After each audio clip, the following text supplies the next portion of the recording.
দীর্ঘদিনের দাবি Sirajganj রায়পুরে rail junction চাই।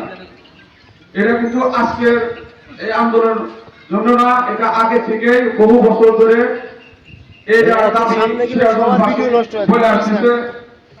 যে মূল উদ্যোক্তা ছিল আমাদের মুকুল ভাই, সে মুকুল ভাই কিন্তু নাই, তাই না মুকুল ভাই? মুকুল ভাই কিন্তু একসাথে জড়িত ছিল। সে মুকুল ভাই হয়তো ঢাকা। আসলে এখানে যারা আছেন এই রেল জংশনের দাবিতে তাদের অসংখ্য ধন্যবাদ। আর আমাদের ব্যর্থতা কি, যেহেতু আমরা রায়পুরে রেল জংশনে চাইছি, আমরা এক পরিলক্ষিত উপস্থিত হতো না, কতিপয় কয়েকজন আমরা উপস্থিত আছি। আপনারা আমাদের ব্যর্থতা, সবাইকে বলছি। আর কথা হচ্ছে যে আমাদের প্রাণের দাবি রায়পুরের রেল জংশন চাই। সেই জন্য আমাদের যা যা করণীয় আমরা সবাই একসাথে সেটা করব।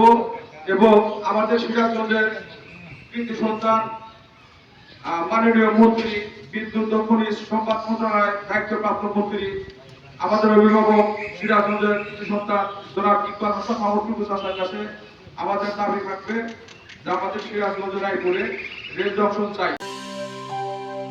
সত্যের সাথে সব সময়। crimewatch24bt.com